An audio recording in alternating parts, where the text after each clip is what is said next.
வருடங்கள் 3 வருடங்கள் 4 வருடங்கள் என்று நினைக்கின்றேன். இந்த வருட கால பகுதியிலேயே நம்மை நோக்கி பல சிந்தனை சிதறல்கள், காதல் ஒரு பக்கம், கவிதையிலும் காதலை காதலிப்பவர்கள் ஒரு பக்கம், உறவுகள் என்கின்ற உண்மைக்குள்ளே தம்மை முழுவதுமாக அர்ப்பணம் செய்பவர்கள் ஒரு பக்கம், இப்படி பலவிதமான கோணங்களிலே இருந்தாலும் தமக்குள் இருக்கின்ற திறமை அனைத்தையும் வெளியிலே கொண்டு வர வேண்டும் என்ற அந்த சந்தர்ப்பத்துக்குள்ளே வாழ்பவர்களுக்குள் இந்த நிவேதாவும் ஒருவர் என்கின்ற பொழுது பெருமையாக இருக்கின்றது. இந்த வருடத்தில் 2 பெரு நாவல்களை அவர் ஆக்கியிருக்கின்ற பெருமைக்குரியவர். பாலை நிலத்து ரோஜா, இப்போது அண்டக்கிளிக்கு 5 வயசு. இது சாதாரணமான ஒரு நாவல் அல்ல. கடந்த காலங்களில் தடம் பதித்த சில நிகழ்வுகளில் மண்ணுக்குள், தேயிலை மரங்களுக்குள் புதையுண்டு போனவர்களுடைய கதையை மீட்டு எடுத்து பார்க்கின்ற பொழுது அதற்குள் எத்தனை வலிகள் இருக்கின்றன, எத்தனை பாராமுகங்கள் இருக்கின்றன, எத்தனை சிதறல்கள். அதாவது நம்மை வருத்தப்படுகின்ற பொழுது ஓடி வந்து என்ன செய்வது என்று கேட்பதற்கு இப்போது பக்கத்தில் 1000 பேர், அப்பொழுது யாரும் இல்லை. இறந்த வீடு என்றாலும் அதை புதைத்து விட்டு வேலைக்கு வர வேண்டும் என்று சொல்லுகின்ற பெரியவர்களுக்குள்ளே வாழ்ந்த ஒரு சமூக சிந்தனை துளிகளாக நாம் இருந்திருக்கின்றோம் என்கின்ற போது இந்த பிள்ளை, அவள் அடிக்கடி சொல்லுவாள், எனக்கு நீங்களும் ஒரு அப்பா தானே. அந்த வகையில் எனக்கும் ஒரு பெருமை. இந்த பிள்ளை என்ன செய்திருக்கிறாள் என்று சொன்னால், காதலை சொல்லி இருக்கிறாள், காதலாக அல்ல, கதையை சொல்லி இருக்கின்றாள். புரண்டு போன மன புண்களை வேதனைப்படுத்துவதாக நிஜத்தை சொல்லி இருக்கிறாள். 1840 வருடம் என்று நினைக்கின்றேன் முதல் 10 கிலோ தேயிலை இந்த நாட்டிலிருந்து ஏற்றுமதி செய்யப்பட்டதாகவும் 58 ரூபாய் வருமானம் சரித்திரத்தில் சொல்லப்பட்டிருக்கின்ற ஒரு உண்மை. ஜேம்ஸ் டெய்லர் தான் அதை அறிமுகம் செய்தார் என்றும் இது கதை. ஆனால் இதற்கு முன்னதாக உள்ள கோப்பி இந்த நாட்டை விட்டு அழிந்து போற ஒரு சம்பவத்தை மிக அழகாக தொழிலிருந்த மக்களுடைய இதயங்களை தொட்டு நீக்கின்ற ஒரு வரலாற்று உண்மையாக, துறமாரெல்லாம் தங்களை பார்த்து பேசவே மாட்டாங்களா என்கிற போது தேயிலை செடியை நட வந்த துறமார்கள் சுகமாக இருக்கின்றீர்களா என்று கேட்கின்ற போதே மனம் புலகாகிதம் அடக்கின்ற ஒரு தன்மையாக மெளிர்ந்த ஒரு வரலாற்றை மிக அழகாக தெளிவாக இந்த செல்வி நிவேதா ஜெகநாதன் எழுதியிருந்த பாங்கு நாம் முழுவதையும் வாசித்தவன் என்கின்ற முறையிலே சொல்கிறேன். அந்த வகையில் ஒவ்வொருவருடைய இதயத்துக்குள்ளும் இருக்கிற இதய குமரல்கள் நம்முடைய ஆரம்ப காலம். அங்கிருந்து இங்கே நாம் பல உயர்வுகளை கண்டிருக்கின்றோம். உண்மையான தமிழையும் ஆங்கிலத்தையும் சிங்களத்தையும் அகம்புறம் பேசிக் கொண்டிருக்கின்றோம். மொழி தெரியாதவர்களாக, தமிழை உணராதவர்களாக, தமிழ் மொழியுடைய தாக்கம் என்னவென்று அறியாதவர்களாக வேலை மட்டும் கொடுத்தால் அதுவும் 18 மணித்தியாளர்கள் வேலை செய்த நமது மலையக மக்களுடைய அந்த காலத்து வாழ்க்கையை எப்படி இவர் இந்த அளவு தூரம் அதை செய்திருக்கிறார் என்று எனக்குள்ளே 1000 கேள்விகள் இட்டவரைக்கும் கேட்டுக்கொண்டு தான் இருக்கிறேன். ஏனென்றால் சாதாரணமாகவே எங்களுடைய வாழ்க்கைக்குள்ளே நாங்கள் கடந்த காலத்தை பற்றி யோசிக்கின்ற பொழுது கடந்த காலத்திலே நாம் எப்படி இருந்தோம் என்று சொல்வதை கூட வெட்கப்பட்டு கொண்டிருக்கிற ஒரு சமுதாயமாக நாம் இருந்து கொண்டிருக்கின்றோம் என்பதுதான் கவலை. ஆனால் இன்னும் பல மேதகு பெருமையாளர்கள் நான் இவ்வாறு தான் இருந்தேன், நான் இவ்வாறு தான் இருந்தேன் என்று அன்பில் ஒரு கூட்டத்துக்கு சென்ற பொழுது விவேகானந்தா கல்லூரியினுடைய அதிபர் சொன்னார், என்னுடைய அம்மா தேயிலை கொழுந்து பறித்தால் நான் பிரின்சிபலாக இருக்கிறேன். அங்கேயே அவர் மனசை தொட்டுட்டார் என்கிட்ட. என்னுடைய பிள்ளைகளை நான் இந்த இந்த நிலைக்கு ஆக்கி கொண்டிருக்க என்னுடைய பேரன்களை நாம் பைலட்டா ஆக்கலாமா என்று நினைத்து கொண்டிருக்கேன். இது வரலாறு எனக்கு கற்றுத்தந்த பாடம், இதுதான் வளர்ச்சியினுடைய உண்மை என்று சொன்ன பொழுது முதல் கைதட்டியவன் நானாகத்தான் இருப்பேன் என்றிருக்கிறேன் அந்த மண்டபத்துக்குள்ளே. அப்படி பணத்தை மாத்திரமே காரணமாக கொண்டு அதற்குள்ளே தான் வாழ வேண்டும் என்ற உணர்வுகளுக்குள்ளே நாம் வாழ்ந்தவர்கள் அல்ல. பணம் ஒரு நம்முடைய வாழ்க்கையினுடைய ஒரு தேவைக்கு மாத்திரமே தான். தேவைக்கு அப்பாற்பட்டால் பணம் இருக்கட்டும், அது தேவையில்லை.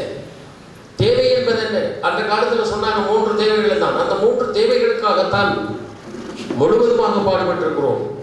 உடம்பை தேய்த்திருக்கிறோம், மண்ணுக்குள் புதையுண்டு போயிருக்கிறோம், உணர்வுகளை மறந்து போனவர்களாக நம்முடைய வாழ்க்கையை ஆரம்பித்திருக்கிறோம். தேவைகள் எங்கே என்று கேட்கின்ற ஒரு தேவையாக இப்பொழுது அதை நாம் தேவையாக தேடிக்கொண்டிருக்கின்றோம் என்றால், இந்த வாழ்க்கைக்குள்ளே நாம் எதை தொட்டிருக்கிறோம் என்று கேட்கின்ற பொழுது அந்த தொட்ட உண்மைகள் என்ன என்பதை இன்னமும் நாம் நமக்குள்ளே தான் பேசிக் கொண்டிருக்கிறோம். நம்முடைய உண்மைகள் நம்மை பேச வைப்பதற்காக துடிக்கின்ற பொழுது நம்முடைய பிள்ளைகள் வந்து சொல்லும், இதை சொல்லாதீங்கப்பா, இது வேண்டாம், ஏன்னா அவங்களுடைய மரியாதை போய்விடுமா? தவறு. தன்னை முழுவதுமாக இந்த சமூகத்துக்கு அர்ப்பணம் பண்ணுகின்ற ஒருவன் தான் யார் என்பதை உலகிற்கு காட்டுகின்ற பொழுதுதான் அவன் அந்த மேடையில் ஒரு உதாரண புருஷனாக இருப்பான். அதை பார்த்து மற்றவர்கள் தங்களையும் அதற்குள் ஆக்கிக் கொள்வார்கள் என்கின்ற வரலாற்று உண்மைகளை நாம் படித்தவர்கள். அந்த வரலாற்று உண்மைகளுக்குள்ளே நம்மை நாம் பூத்துகின்ற பொழுது நம்முடைய அப்பாவோ நம்முடைய அம்மாவோ அல்லது நம்முடைய அண்ணாவோ அல்லது நம்முடைய மூதாதையர்கள் நமக்கு பாடம் சொல்லிக் கொண்டிருப்பார்கள்.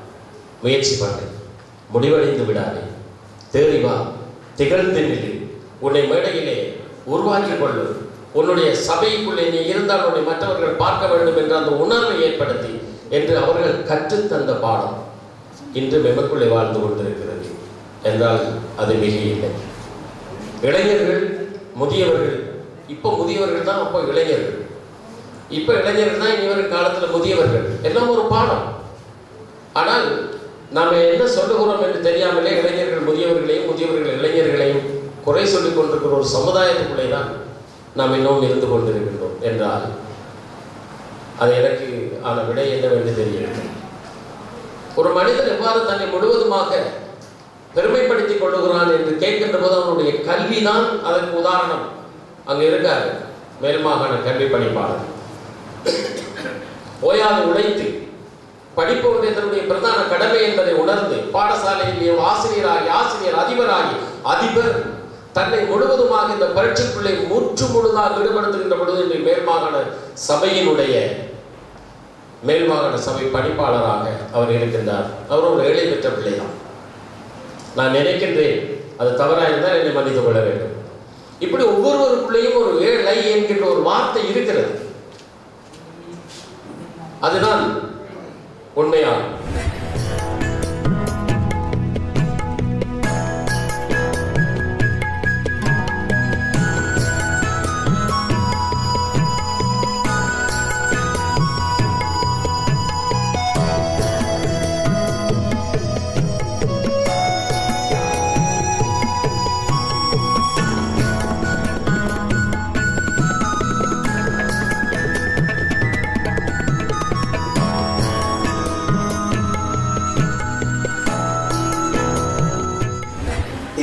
அன்னக்கிளிக்கு 5 வயது என்பது நமது ஆசிரியர் சொன்னாங்க.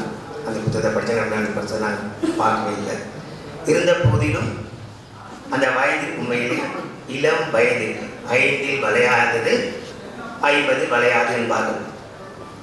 அதுபோல அந்த 5 முன்வைத்து 5 உண்மையிலே அந்த பொண்ணுக்கு எப்படி தான் அந்த மனசு வந்துச்சு. உண்மையிலே மலையக மக்களின் மனதை தொட்ட புத்தகமாக அது இருக்கணும்னு நான் நினைக்கிறேன்.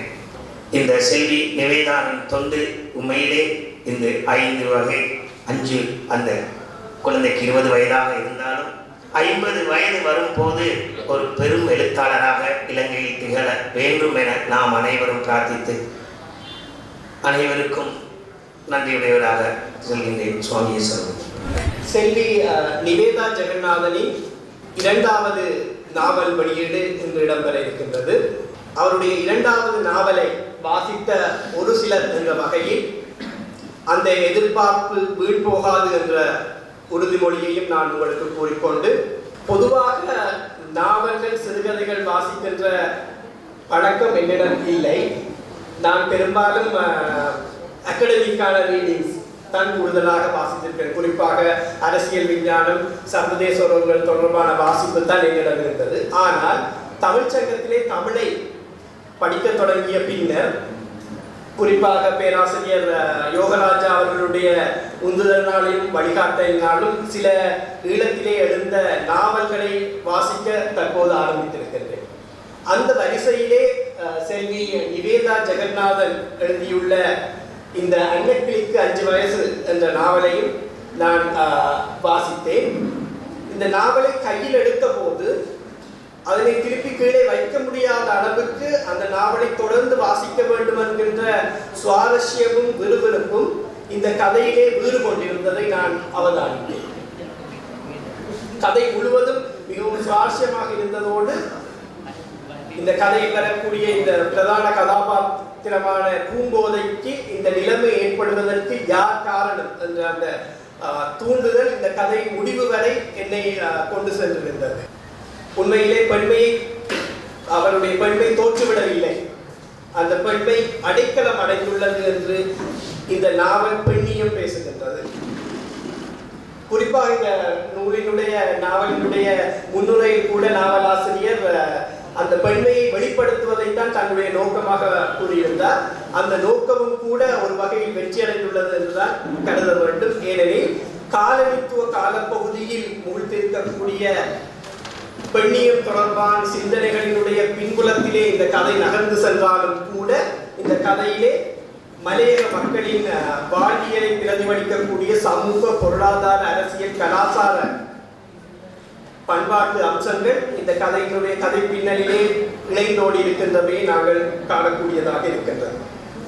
தான் வாழ்கின்ற சமூகத்தில் ஒடுக்கப்பட்டவர்களுக்கு இருக்கக்கூடிய அவர்கள் எதிர்கொண்டிருக்கக்கூடிய இன்னல்களை அவலச்சுவையோடு இந்த நாவலிலே அவர் சொல்லி இருக்கின்றார். குறிப்பாக அடிமைகளின் அரசியல் இவருடைய நாவலினுடைய ஒவ்வொரு உரையாடலையும் தொடிக்கின்றதை நாங்கள் பார்க்கக்கூடியதாக இருக்கின்றது. தோட்ட தொழிலாளர்கள் இங்கே வேலைக்காக கொண்டு வரப்பட்டமை, அவர்கள் கொத்தடிமைகளாக நடத்தப்பட்டமை, மேலும் அவர்கள் இறந்த பின்னர் அவர்களுடைய உடலங்களை புதைப்பதற்கு கூட நிலம் இல்லாமல் அவை தூக்கி எறியப்பட்டவை போன்ற பல்வேறு சம்பவங்களை, வரலாற்று நிகழ்வுகளை அவர் இந்த நாவலினூடாக பதிவு செய்துள்ளார். இந்த நாவலிலே பல இடங்களிலே வரலாற்று சம்பவங்கள் பல பதியப்பட்டிருக்கின்றன. அதிலே ஓரிடத்திலே நாவலாசிரியர் கோபிக்காலத்தினுடைய வரலாற்றை பற்றி கதைக்கின்ற போது பிரஜா உரிமை இழந்தவர்களை பற்றி சொல்கின்றார். எனவே அது பிரஜா உரிமை பிரச்சனை சுதந்திரத்துக்கு பின்னர் ஏற்பட்ட போதிலும் அவர் கோபிக்காலத்திலே அதை பற்றி கதைப்பது தொடர்பான ஏதாவது நியாயப்பாடுகள் அல்லது அவருக்கு ஏதாவது தர்க்க ரீதியான கருத்துக்கள் இருப்பின் அவர் அதனை ஏற்புரையில் சொல்வார் என்று கருதுகின்றேன். எனவே இந்த பீடிகை உங்களையும் இந்த நாவலை தொடர்ந்து வாசிக்க வேண்டும் என்ற ஆவலை தூண்டும் என்ற நம்பிக்கையில் இந்த தொடர்ந்து நடைபெறுகின்ற நிகழ்ச்சிகளுக்கு வழிவிட்டு இந்த நாவல் வெளியீடு தொடர்ந்து சிறப்புற நடைபெற வேண்டும் என்றும், நாவலாசிரியர் தொடர்ந்து பல நாவல்களை எழுதி நாவல் இலக்கிய உலகில் வலம் பெற வேண்டும் என்றும் வாழ்த்திக் கொண்டு விடைபெறுகின்றேன். நன்றி, வணக்கம். இன்றைய நிகழ்வினுடைய கதாநாயகி இந்த நூலை எழுதி அமர்ந்திருக்கின்ற ஒரு இளம் தாரகை, அன்புக்குரிய எங்கள் மாணவி என்று சொல்லலாம். அவரை நான் ஒரு ஆசிரியராக இருந்தால் நிச்சயமாக ஒரு மாணவி தான். எனவே செல்வி நிவேதா ஜெகநாதன் அவர்களே, அவர்களுடைய பெற்றோர்களே, என்னுடைய மேடையில் அமர்ந்திருக்கக்கூடிய என்னுடைய துணைவியார் அவர்களே, அன்புக்குரிய பெரியோர்களே, இந்த நிகழ்விலே ஒரு பார்வையாளராக இருந்தாலும் மிகச்சிறந்த ஒரு இலக்கியவாதியாகவும் விமர்சகராகவும் இருக்கக்கூடிய என்னுடைய மூத்த ஓய்வு பெற்ற கல்வியாளர் ஸ்ரீதி ஆலம்ஸ் அவர்களே, அன்புக்குரிய சபையோர்களே, அனைவருக்கும் வணக்கம். இந்த நிகழ்விற்கு தலைமை தாங்குமாறு திரு சசாங்கன் சர்மா அவர்களும் சரி நிவேதா அவர்களும் என்னை கேட்டுக்கொண்டார்கள். உண்மையிலே எனக்கு இந்த டாக்டர் காசிம் அவர்களுக்கு தெரியும், காசிம் உமர் அவர்களுக்கு தெரியும் இந்த மாதிரி நிகழ்வுகள் அதுகளிலே அதிகம் ஈடுபடுவதில் எனக்கு விருப்பங்கள் குறைவு இருந்தாலும், இந்த இடத்திலே ஒரு இளம் தமிழ் எழுத்தாளரை ஊக்குவிக்க வேண்டிய பொறுப்பு சமூகத்தில் இருக்கக்கூடிய அத்தனை தமிழ் உள்ளங்களுக்கும் இருக்கிறது என்ற ஒரு காரணத்தினாலே இந்த நிகழ்வினுடைய தலைமையை நான் ஏற்றிருக்கின்றேன். எப்பொழுதுமே ஒரு விஷயத்தை ஞாபகத்தில் வைத்துக் கொள்வது வழக்கம். சுவாமி விவேகானந்தர் எல்லாருக்குமே ஒரு ரோல் மாடல். 33 வயசுல அவருடைய வாழ்க்கை நிறைவு பெற்றது. ஆனால் அவருடைய வாழ்க்கை இன்னும் தொடர்கிறது. அவர் சொன்ன விஷயம், மனிதனுடைய முதுகுக்கு பின்னே நீங்கள் செய்யக்கூடியது ஒரே காரியம் மட்டும்தான், தட்டி கொடுப்பது மட்டுமே. ஸல்லல்லாஹு அலைஹி வஸல்லம் அவர்கள் சொல்கிறார்கள், நபிகள் நாயகம் அவர்கள், ஒரு மனிதனுக்கு பின்னால் புறம் கதைப்பது அந்த மனிதனை கொன்று அவர் இறைச்சியை புசிப்பதற்கு சமனானது. ஒரு மனிதனுக்கு பின்னால் அவரை பற்றி கதைப்பது ஒரு மனிதனை கொன்று அவர் இறைச்சியை புசிப்பதற்கு சமனானது சொல்கிறார். இந்த ரெண்டு விடயங்களுக்கும் இருக்கக்கூடிய ஒற்றுமையை நீங்கள் பார்க்க வேண்டும். எனவேதான் இந்த இடத்திலே எழுந்து நடக்க முயல்கின்ற ஒரு மனிதனுக்கு கை கொடுத்து தூக்கிவிட வேண்டும்.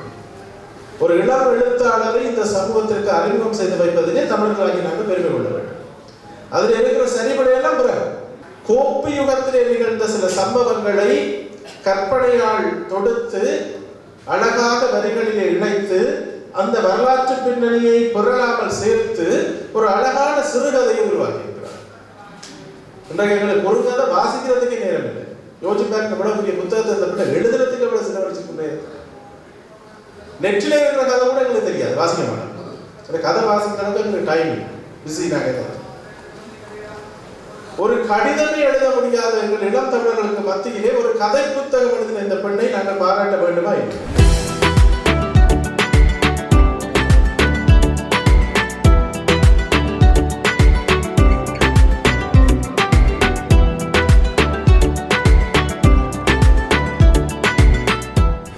இந்த பச்சை கிளிக்கு 5 வயசுனார்கள்.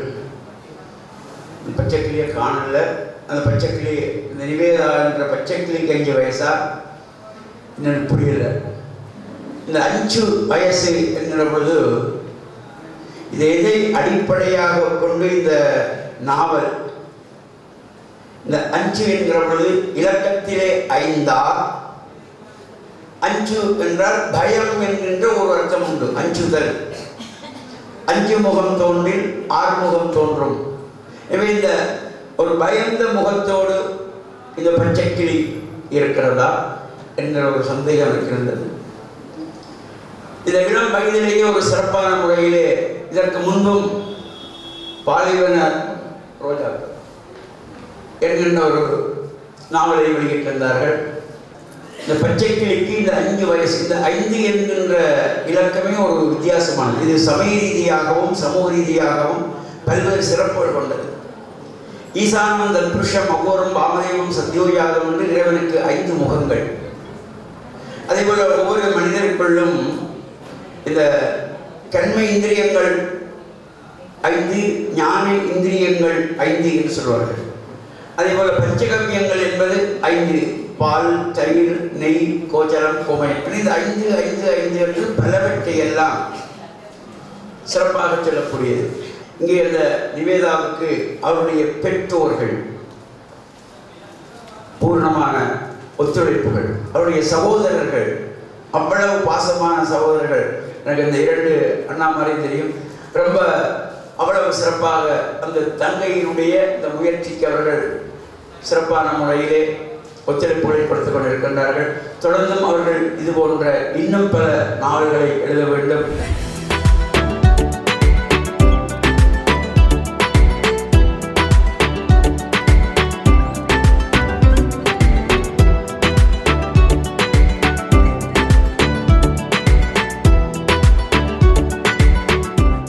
இந்த நூல் தொடர்பாக எனது ஆய்வு குறிப்புகளை பகிர்ந்து கொள்வதற்கு முன்னர் கொழும்பு தமிழ் சங்கத்திற்கு எனது நன்றிகளை கூற வேண்டியது அவசியம் என்று கருதுகின்றேன். எனது இந்த ஆய்வு குறிப்புகளை 2 அடிப்படையில் முன்வைக்கலாம் என்று கருதுகின்றேன்.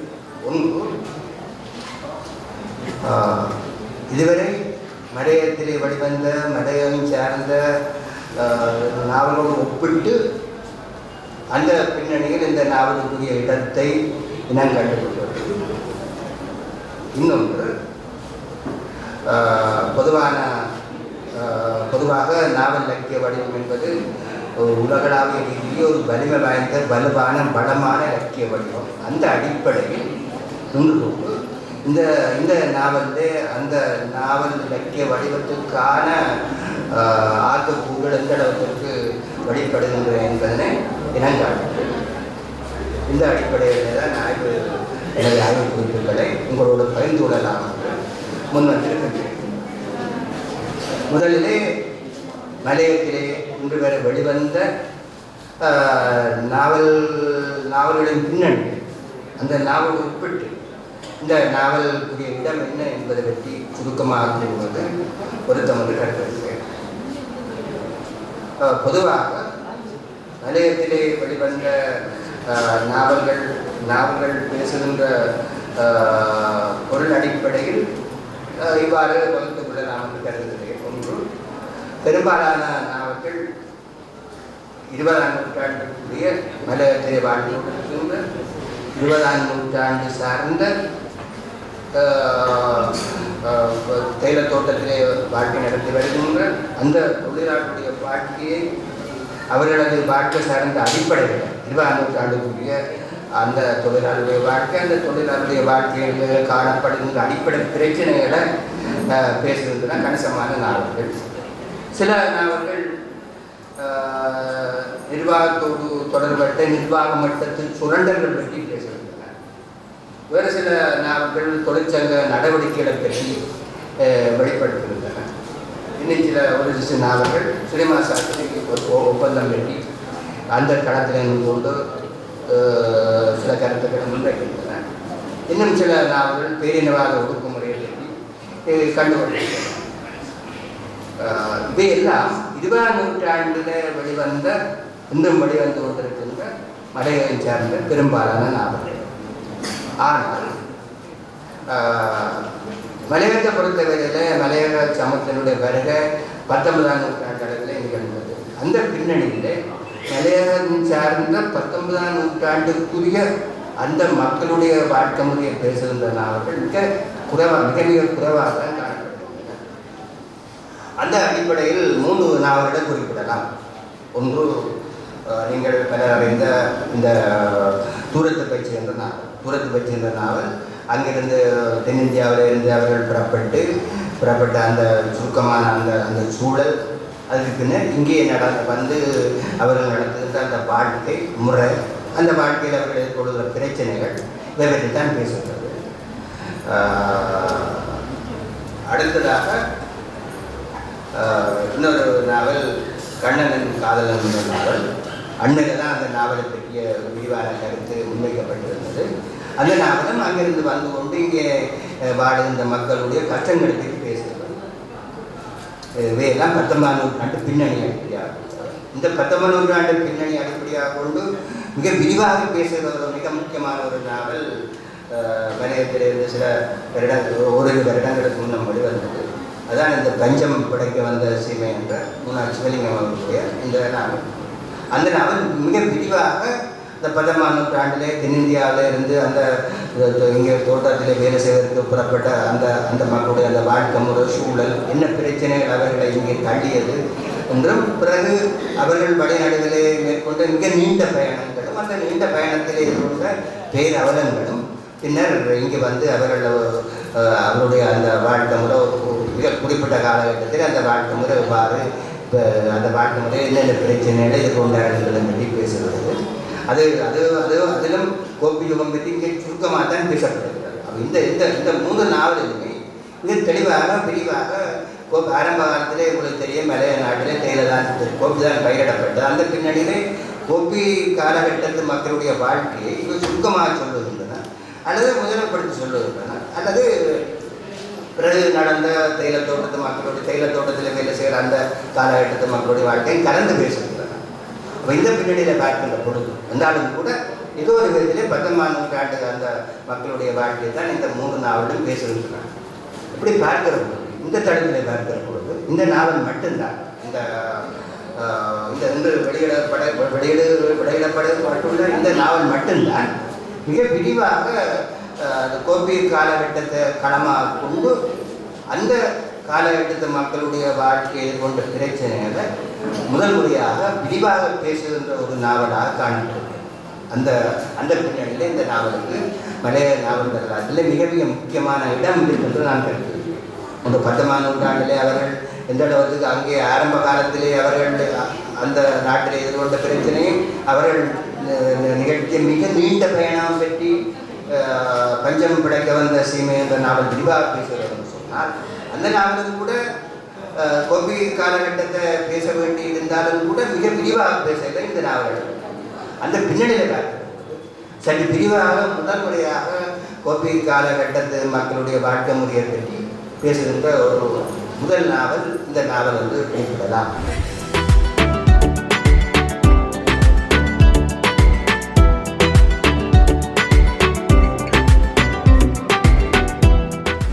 நிவேதாவை பற்றி நிறைய சொல்ல வேண்டும், அவருடைய ஆண்மை பற்றி நான் கதைக்கு பேச வேண்டும் என்று நினைத்தேன். எனக்கு தொலைபேசியில் என்னை அழைத்து நீங்கள் என்னுடைய ஒரு புத்தக வெளியீட்டுள்ளாக இருக்கு வாருங்கள் என்றார். நான் சரியாக ஒப்புக்கொண்டேன். யாருடைய புத்தகம், புத்தகத்தின் பேர் என்ன, யார் எழுதியது எதுவுமே எனக்கு சொல்லவில்லை. தொலைபேசியை கொடுத்து துண்டித்துக் கொண்டார்கள். நேற்று வந்தபோது அழைப்பதை பார்த்தேன். எனக்கு மகிழ்ச்சியாக இருந்தது. நிவேதா ஒரு நாவலை வெளியிடுகிறார்கள். இங்கு வந்த போது இன்னும் ஒரு புதுமை என்னவென்றால் இது 2வது நாவல் என்று சொல்லுகிறார். இந்த சின்ன குட்டிக்கு விட எவ்வளவு ஆளுமை வைத்திருக்கிறாரே. எனக்கு ஒரு ஆசை இருந்தது. அந்த வகுப்பில் படிப்பிக்கும் போது அவருடைய உற்சாகத்தை பார்த்த பொழுது இவளை ஒரு கவிஞராக்க வேண்டும் என்று வகுப்பில் நன்றாக அவதானித்து அந்த கவிதையின் நுட்பங்களை கற்றுக்கொண்டார். என்னிடம் வந்து பேசுவாள். எனக்கு ஒரு நம்பிக்கை இருந்தது, எதிர்காலத்திலே என்னை விட சிறந்த ஒரு கவிதை பெண்ணாக வருவாள் என்று நான் எண்ணினேன். அப்படி ஒரு பெண்ணாக நான் அவளை உருவாக்க வேண்டும் என்ற ஆசையோடும் இருக்கிறேன். காலம் கிடைக்கவில்லை. இன்னும் சந்தர்ப்பம் வாய்க்கும் போது அவளுக்கு என்னுடைய தமிழை கற்றுக் கொடுத்து என்னை விட சிறந்த ஒரு கவிஞராக அவளை ஆக்க நான் ஆசைப்படுகிறேன். ஏனெனில் இப்படி நான் சொல்லுகிறேன் என்றால் அதற்கு காரணம் உண்டு. என்னை அறிமுகப்படுத்தியவர் சிவகுமாரன், சிவகுமாரன். அவருக்கு என் நம்பிக்கை இருக்கு, என்னை ஆசைப்படுத்தினால்தான் இந்த மேடையில் நான் இருக்கிறேன். அனுபவத்தின் வெளிப்பாடுகள் தான் சரியான இலக்கியங்களாக அமைய முடியும். 1000 கவிதைகள் எழுதி எனக்கு இருந்தாலும் கூட என் அனுபவத்தின் வெளிப்பாடாக வருகின்ற இலக்கியங்களுக்கு இந்த பெருமானம் கற்பனையில் இருந்து வருபவர்களுக்கு கிடைப்பதில்லை. நிவேதாவுக்கு இது அனுபவத்தின் வெளிப்பாடுகள். நானும் 2 நாவல்களை எழுதியிருக்கிறேன், மலையகத்தை மையப்படுத்தித்தான். அப்படியானால் நீங்கள் எப்படி எழுதியது அது ஒரு யதார்த்தமாக இருக்க முடியாதே என்று நீங்கள் நினைக்கலாம். இல்லை, நான் பிறந்தது மலையகத்திலே. உடத்தளவில் தான் என் தந்தையார் கற்பிக்கும் போது நான் அங்கு பிறந்தேன். என் இளமை கால வாழ்வு அதுதான். அதுக்கு பின்னாலும் நான் நிலத்தொட்டையில் நீண்ட காலம் படித்த போது நான் அங்கு அந்த மக்களின் வாழ்வை அறிந்திருந்தேன். முழுக்க முழுக்க மலையக மக்களின் வாழ்வை அவர்களைப் போல் அல்லாது இருந்தாலும் கூட ஒரு வெளியாளாக இருந்து கொண்டு நான் அனுபவித்திருக்கிறேன், அவர்களோடு வாழ்ந்திருக்கிறேன். அதனால் என்னுடைய 2 நாவல்களும் மலையகத்தை மையப்படுத்தியதாக எழுதியிருந்தேன். என்னுடைய நாவலை விட நிவேதாவின் நாவல் மிகச் சிறப்பாக அமைந்திருக்க வேண்டும் என்று நான் நம்புகிறேன். மகளே, 2 நாவல்களை நீ தந்திருக்கிறாய். உன்னிடம் கேட்கப்பட்டது மலையகத்தை வைத்து 2 நாவல் எழுதியிருக்கிறாய். நீ வடக்கையும் கிழக்கையும் பற்றி எழுத வேண்டும் என்று. நிச்சயமாக அது ஒரு நல்ல ஒரு ஆசைதான். ஆனால் நீ வடக்கிலும் கிழக்கிலும் சில காலம் வாழ வேண்டும். அங்கு போய் வாழ்ந்து அனுபவித்து, தயவு செய்து கற்பனை செய்து எழுதாதே. அந்த மண்ணில் போய் நீ வாழு. உன்னுடைய மண்ணில் நான் வாழ்ந்தால்தான் உன் மண்ணை பற்றி நான் பேசினேன், எழுதினேன். அதுபோல் நீ நிச்சயமாக வடக்கிலும் கிழக்கிலும் போய் அந்த மக்களுடன் வாழ்ந்து அனுபவித்து நீ இன்னும் பல நாவல்களை எழுத வேண்டும். உனக்கு அந்த ஆளுமை இருப்பதாக நான் உணர்கிறேன். எனக்கு தெரியும், என் அனுபவம் அது.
எனது நன்றிகளும் வணக்கங்களும்.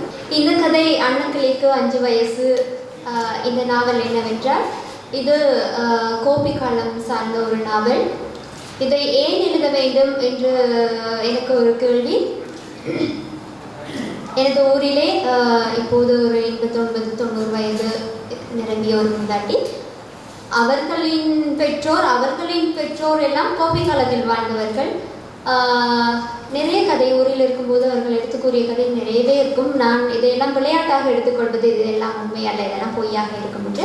ஆனால் நான் வளர்ந்து ஒரு குறிப்பிட்ட பராயம் அடையும் போது அவர்கள் கூறிய கதையெல்லாம் எனக்கு ஒரு மனதில் தாக்கத்தை ஏற்படுத்தியது. இப்படி ஒரு அவல வாழ்க்கையா, இப்படியான வாழ்க்கையை வாழ்ந்திருக்கின்றார்களா என்ற ஒரு தாக்கத்தை ஏற்படுத்தியது.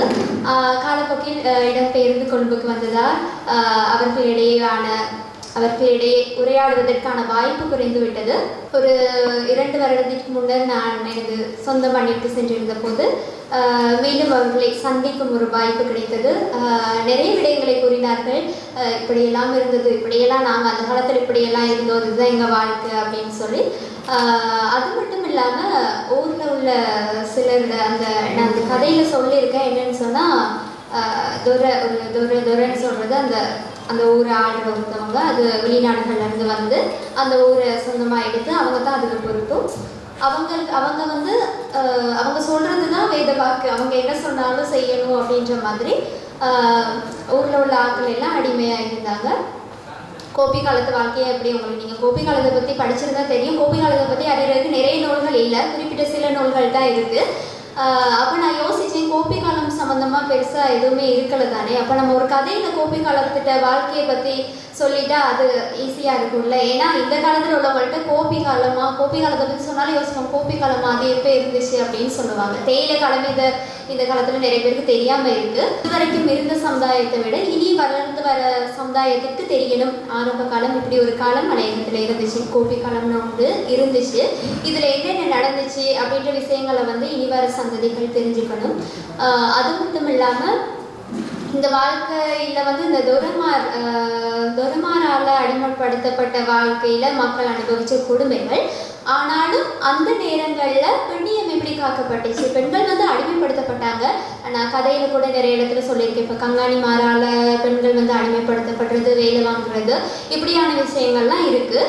ஆனாலும் கூட துரைமார் பெண்களை வந்து அதாவது விருப்பப்பட்டு அவங்களோட பழகி அவங்களால ஒரு பிள்ளை பிறந்தாலோ இல்லை அவங்க விருப்பப்பட்டு நிறைய பேர் தங்களை வாழ்க்கை துணையாக தேர்ந்தெடுத்து அவங்க வெளிநாடுகளுக்கும் கூட்டிகிட்டு போயிருக்காங்க. அப்படி இல்லைன்னு சொன்னால் அப்படி அவங்கள கல்யாணம் முடித்து அங்கேயே அவங்களுக்கு அதாவது துரைமாருக்கான பங்களா பெரிய இடமா அங்கே தர ஊர்லேயே பெரிய பெரிய இடமா இருக்கும், துரைமாருக்கு தங்குறதுக்காக கொடுக்குற இடங்கள், அந்த இடங்களில் அவங்களுக்கான ஒரு நல்லதொரு வாழ்க்கையை அவங்க அமைச்சு கொடுத்துருக்காங்க. இப்படியானவங்க இன்னமும் இருக்காங்க. அந்த பரம்பரை சார்ந்து வந்தவங்க நிறைய பேர் இருக்கிறாங்க.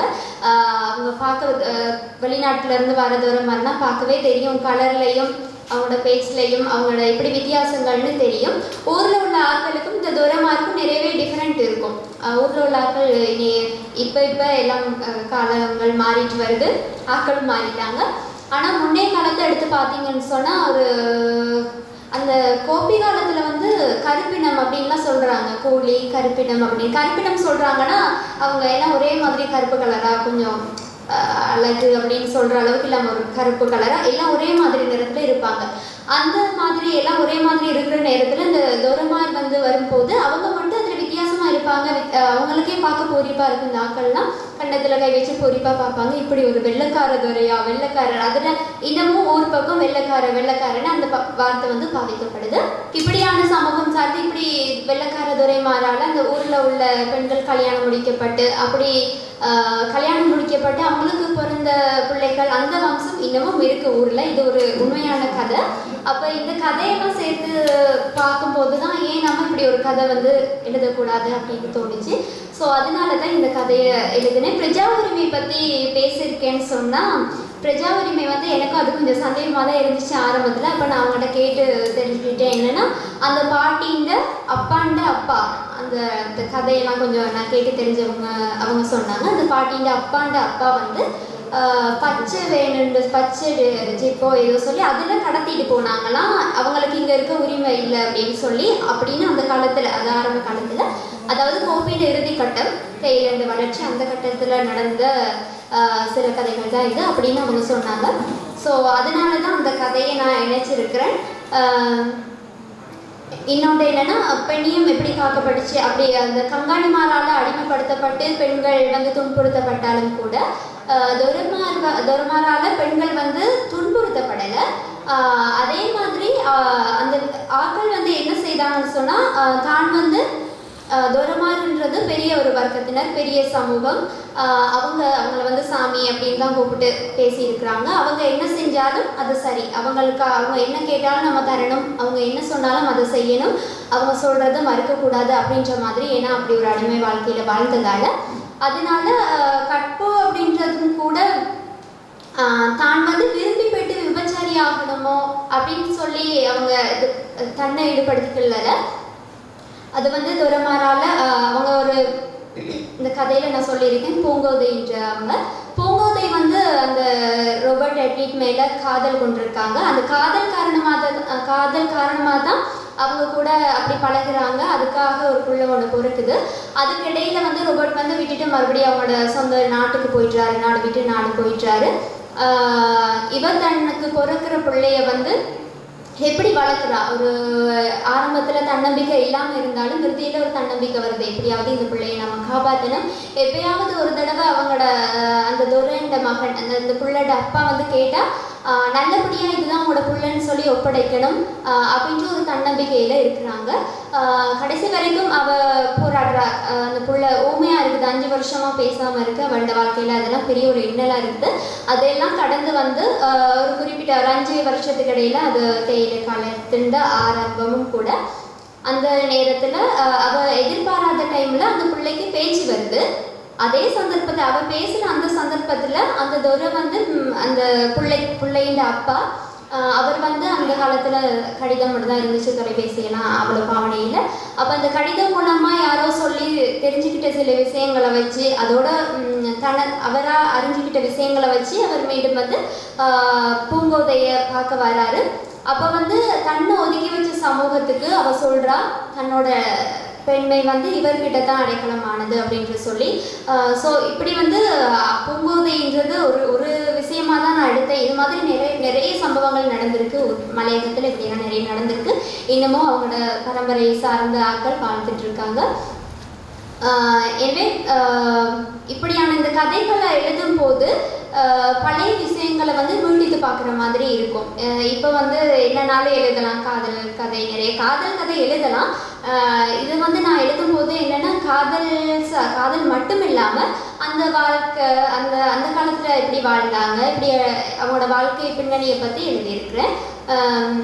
இதுக்கு முதல் தேயிலை காலம், இது கோபி காலம். எனக்கு என்னென்னா அந்த ஊர் மக்களோட வாழ்க்கையை எடுத்து சொல்கிறதுல ஒரு ஆனந்தம். இந்த விஷயங்களை சரியாக மக்களுக்கு கொண்டு போய் சேர்க்கணும். இதை வாசிக்கும் போது அவங்க புரிஞ்சுக்கணும் இப்படி ஒரு காலமும் இருந்திருக்கு அப்படின்றத புரிஞ்சுக்கணும். இது வந்து இனி வர சமூகத்துக்கு வந்து கோபி காலம்னு ஒன்று இல்லை அப்படின்னு தெரியாமல் கோபி காலம்னு ஒன்று இருந்திருக்கு அப்படின்னு தெரியணும் அப்படின்றதுக்காகவும் இந்த கதையை நான் எழுதுனேன்னு சொல்லலாம். எனவே இன்று இந்த நூல் ஏற்பாட்டுக்காக நிறைய பேர் ஹெல்ப் பண்ணியிருந்தாங்க. புத்தகத்தில் எழுத்து பிள்ளைகளை சரி பார்த்து கொடுத்த நீரஜாக்கா. அப்புறம் இந்த விழாவுக்கு முற்றுமுழுதாக ஏற்பாடு செய்ய எப்பவுமே எனக்கு பக்கபலமாக இருக்கிறது சசாங்கன் சர்மா ஆசிரியர். அவர் ஆசிரியர்லாம் அப்பான்னு சொல்லலாம். எல்லா ஹெல்ப்பும் பண்ணுவாங்க. இந்த முறையும் அப்படி தான். நான் கதை எழுதியிருக்கேன்னு சொன்ன உடனே அவருக்கு என்னை விட அவருக்கு தான் சந்தோஷம்.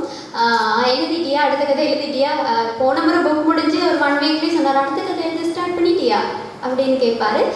இப்பயும் அப்படிதான் அந்த அடுத்து செய்யணும் இப்படியே ஓங்கி போயிடக்கூடாது, இதுக்கு அடுத்தடுத்து இன்னும் நிறைய எழுதணும் அப்படின்ற மாதிரி நிறைய சப்போர்ட்டிவ். இந்த விழா முற்றுமுழுதான் நடக்கிறதுக்கு நிறையவே ஹெல்ப் பண்ணுது சசாங்கன் சர்மா. அதுக்கப்புறம் எல்லா ஆசிரியர்கள், ருக்ஷான் அண்ணா, மொழிவாணன் ஐயா, இப்படி நிறைய பேர் ஹெல்ப் பண்ணியிருந்தாங்க. அது மட்டும் இல்லாமல் என்னோட அம்மா இந்த கதையெல்லாம் எழுதும்போது நிறைய சந்தேகம் வரும். ஊரில் நான் கொஞ்சம் இங்கே வந்துட்டதால இப்போ நிறையவே பேச்சுலாம் கொஞ்சம் மாறி போச்சு. அப்போ சந்தேகத்தில் கேட்பேன், அம்மா இந்த வார்த்தை எப்படி, இந்த வார்த்தை எப்படி, இப்படியெல்லாம் நேரங்களில் சந்தேகத்தில் தீர்த்து வைக்கிறது என்னோட அம்மா. ரொம்பவே ஹெல்ப்ஃபுல். கதை எழுதுறதுக்கான காரணம் அம்மா தான். ஸ்டார்டில் என்னை கதை எழுத சொல்லி ஆசையை தூண்டினதும் அம்மா தான். இப்பயும் அப்படித்தான். அப்புறம் என்னோட அப்பா, அண்ணாமார் 2 பேரும் இந்த எழுத்துத்துறையில் இன்னும் முன்னேறி போகணும், நல்ல ஒரு எழுத்தாளர் அப்படின்னு பேர் வாங்குறது ரொம்ப கஷ்டம். எழுத்தாளர்னா சும்மா எழுதலாம், எல்லாமே எழுதலாம். தனக்கு தோன்ற மாதிரி கதையோ என்னன்னாலும் எழுதிட்டு போகலாம், பேப்பரில் எழுதலாம், புத்தகத்தில் எழுதலாம்.